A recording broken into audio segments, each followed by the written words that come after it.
Hey now, welcome to Fitz's Electric Bar, and I've got the wonderful Harry's Music Room, who I've been following since I started doing this. Harry, thank you for joining me today.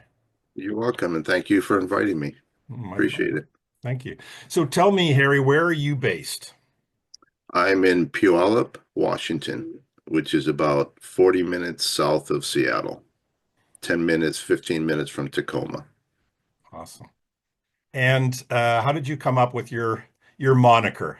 I didn't even think about it. I just said, I need a name for a channel, and I have a music room, so let's just call it Harry's Music Room. Perfect. Why not, Short and sweet. Um, why, tell me first when you started your channel, and then tell me why you started a channel. What was your motivation? I think it was about 3 years ago, 3.5 years ago, maybe. And I was just bored. And, I used to own a record store, a used record store. And all my friends to this day are people I met at my store. And I missed that connection. So I thought, well, I started watching some videos on YouTube and I said, geez, I want to do that. People have the same passion that I have for music. So this is a way to share it. Cool. Thank you.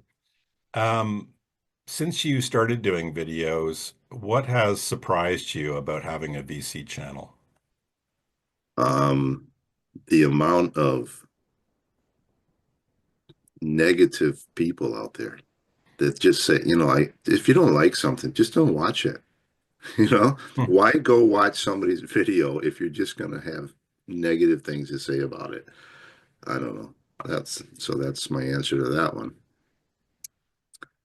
And what other sort of major interests do you have in your life besides music? Um, music. Really, I mean, I play guitar. My life has always revolved around music. So, um, that's pretty much it. I can go deep. I can speak from experience. Okay, so let's get on to the 10 questions. So, first one is what's a record that you're playing frequently right now? I call it a front of the pile record. Um, I've been playing a lot of Santana lately, and I don't know why. I just have. I think Moonflower is the last one I just played by him. Well, often when I get focused on a certain band or artist, I'm reading something about them or there's something that's triggered it. So you're not Yeah. sure why particularly you've gone on the Santana kick? Um, I found one album in particular. I forget the title, but it's John McLaughlin and Carlos played together, and I'd had it in my collection for a number of years and really hadn't listened to it. And I played it, and I just loved it so much. I said I got to go in deeper because I got other Santana that maybe I've only played once or twice. So I thought I got to give this. They're more than just the first three albums. So I just went into them a little deeper. Cool.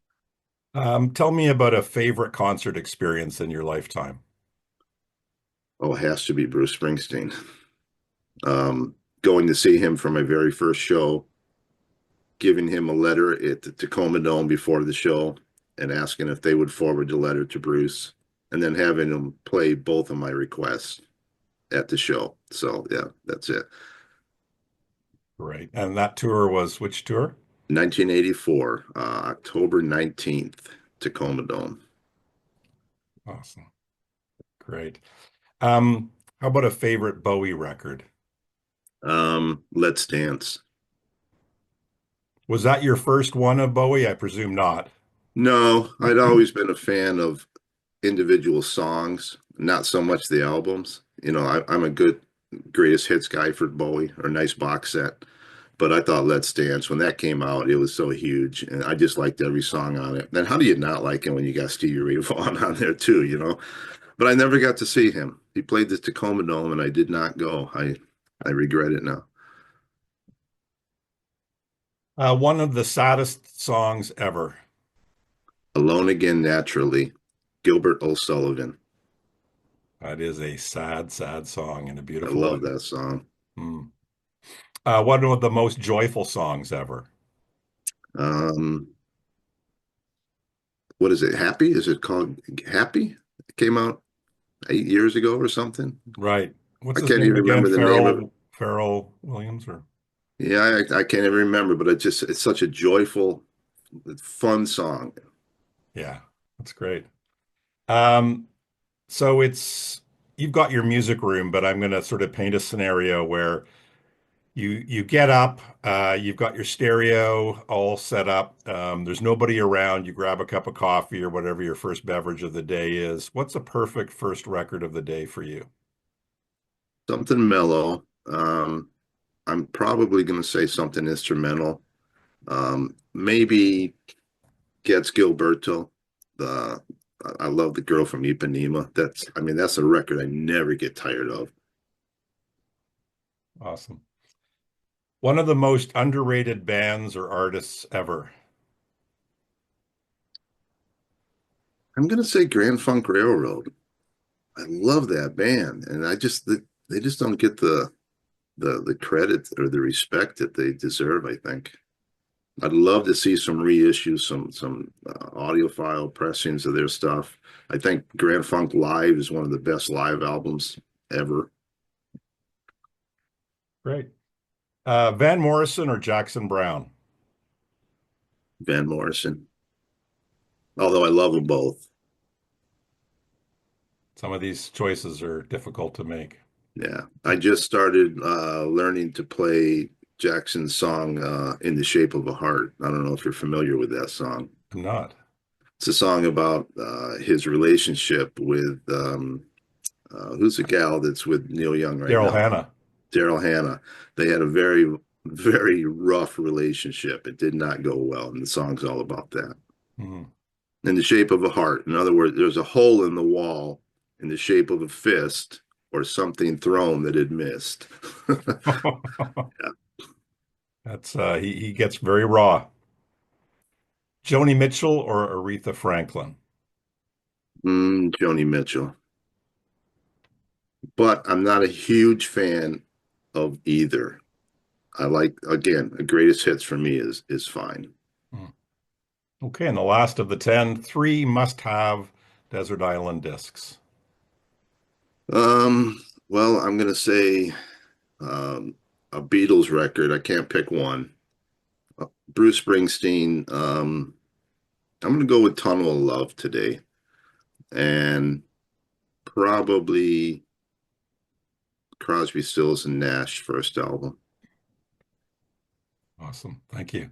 Okay, so now the five questions I've kind of customized, and we'll do a little bit more conversational and I'll prod a little bit more. So Okay. first question is, if you could be dropped into a musical scene from the past. So examples, and I'm sure you know, like Laurel Canyon scene, the UK punk scene with the Clash and the Sex Pistols, the New York City CBGB scene, uh, Hamburg 60 to 62, or fill in the blank. What scene would you want to be dropped into?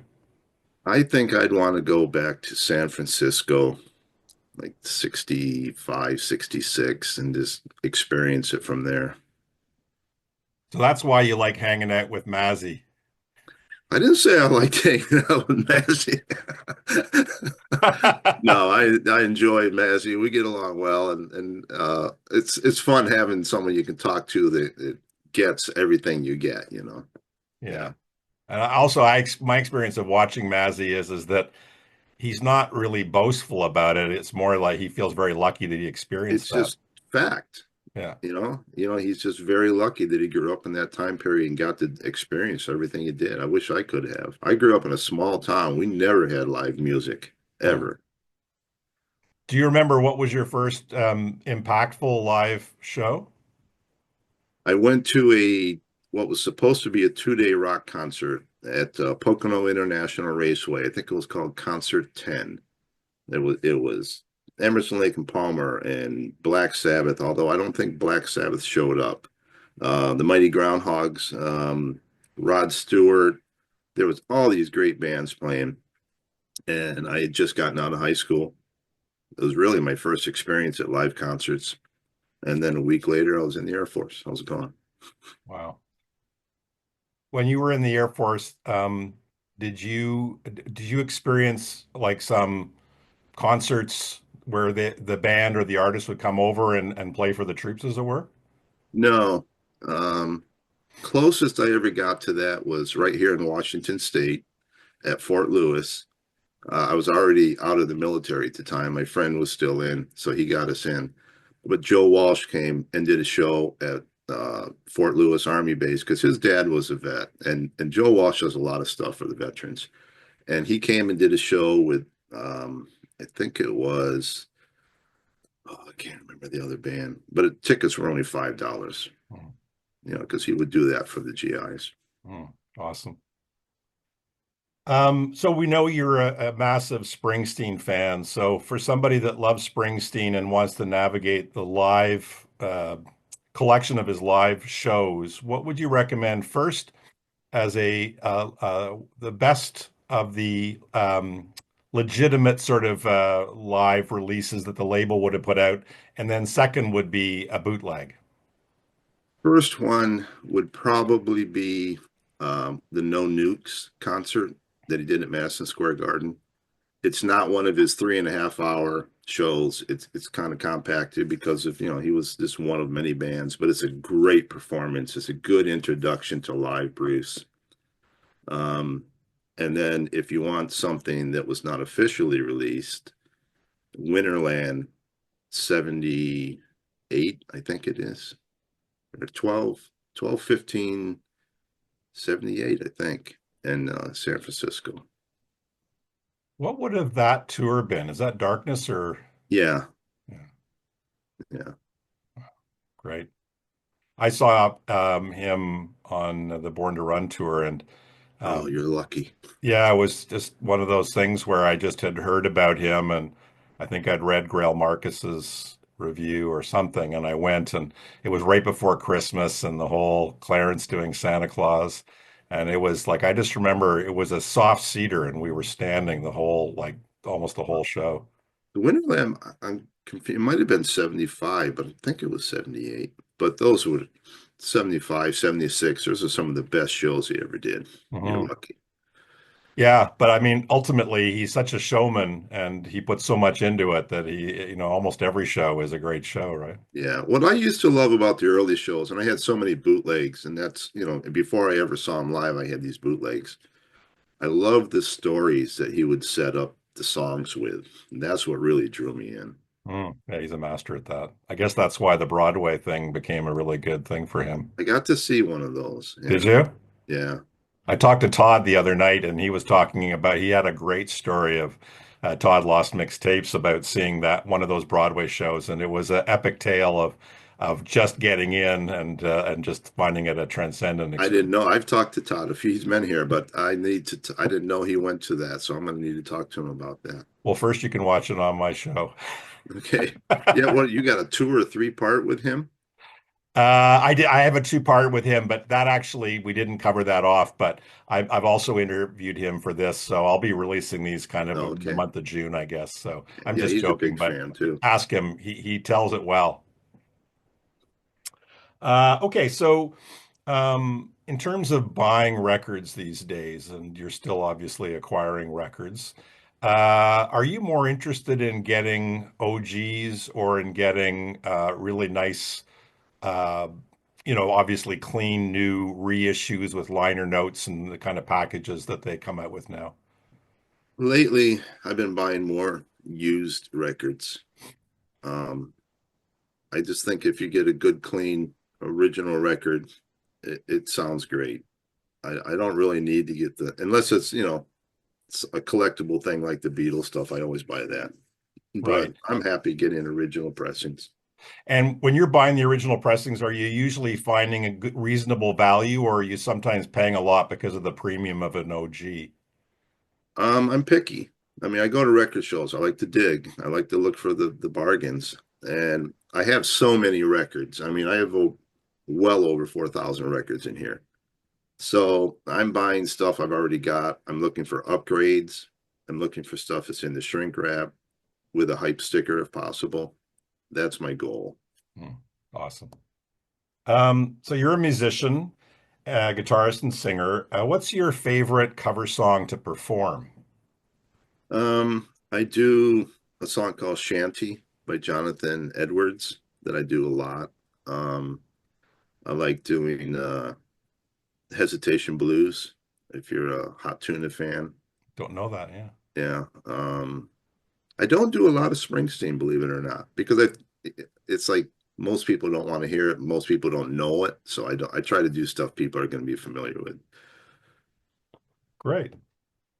Tell me about a great rock biography, autobiography, or a music documentary that you can recommend.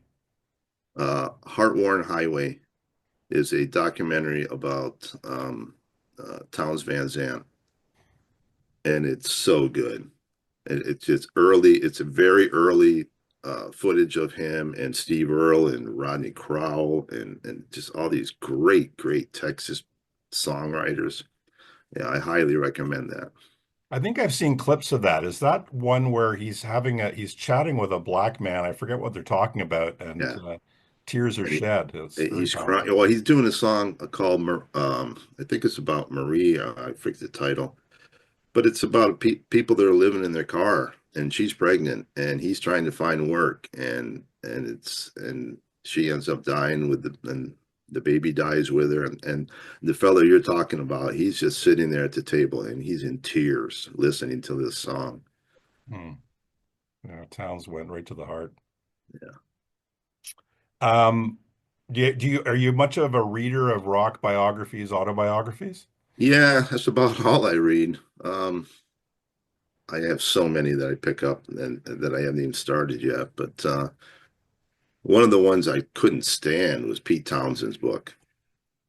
I was Just listening to that as an audiobook, and I felt the same way. I was surprised. It was really didn't do it for me. no, I didn't even finish it. Hmm. One of the ones that I did like was Carole King's book, A Very Surprising Life. She went through a lot of stuff people don't know about. Did you ever see what was there was like a Broadway musical that I saw, and it was about her and David Goffin, and it was really good. I don't remember what it was called. It was Mm, Carol, or no, I but didn't it was see it. about her life and career and the challenges, and yeah, very interesting. She's written so many great songs. One of my favorite songs of hers is a monkey song called Porpoise Song I don't know from that. the movie Head. Did you ever hear the story about why they called the movie Head? No. Because they thought that if they did a sequel, then that the title of the poster would say "From the people who gave you head." Okay. I don't know where I read that, but I thought that's pretty funny. That's good. And the last, Terrible movie, by the way. And I'm a huge Monkees fan. I love them, but that's a terrible movie. I'm reading a biography on Mike Nichols, the film director, Hmm.